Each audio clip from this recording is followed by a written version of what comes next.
राम सर। सर हम मास्टरी का नौकरी के लिए आए हैं, कोई जगह होगा खाली है तो दे दीजिए ना।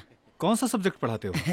सर बात ऐसा है कि हम अपने यहाँ पे आ जाए तो कुछ भी पढ़ाइए देंगे। देखो हमारे यहाँ मास्टरी की नौकरी कोई खाली नहीं है, एक चपरासी की नौकरी खाली है। चपरासी? तो सर इतना देर से सब्जेक्ट का है पूछ रहे थे। ये जो आपको दिख रहा है ये आपको चपरासी कटिंग का दिख रहा है। चलो जी नहीं करना है नौकरी, चलो यहाँ से। सर साइन कर दीजिए।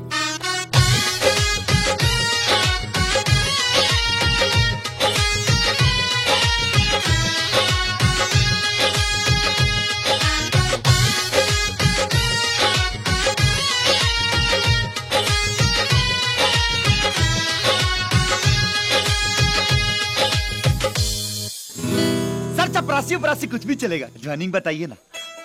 ठीक है, कल से आ जाना। कल से? कल से। प्रणाम पितामह। ही कौन है ड्रामा है? ड्रामा नहीं है पितामह, अब तो कर्म ही पूजा है, पूजा ही कर्म है। वत्स को आशीर्वाद दीजिए, मैं चला ड्यूटी पे।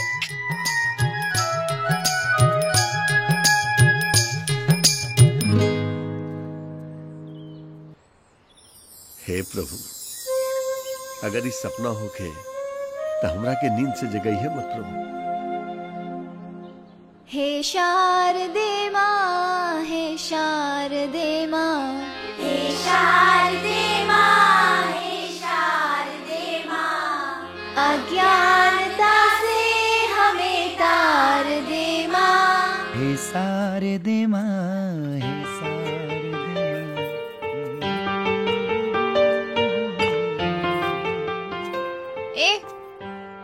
सुनो तनी है ने आवा। अभी तू गावत रहा का? ना हम कहाँ से ना। अरे क्या चाय दार्जिलिंग से लेके आ रहा है? यस सर रेडी। पता ना के गावत रहा।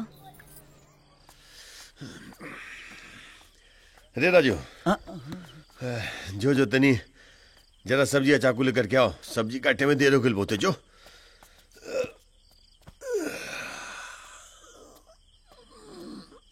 बाबूजी,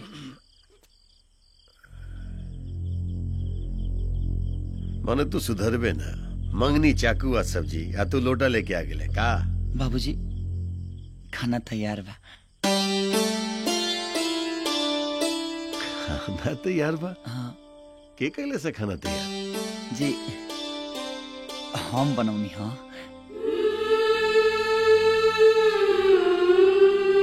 लीना रुआ हाथ गोड़ धोई, तब तक ले हम खाना लेके आओ।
हर दम वही में घुसल होता रहा।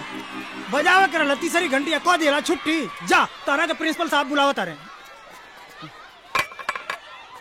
एकदम पगले बा। सर आपने बुलाया हमको? सर पागल है का जी?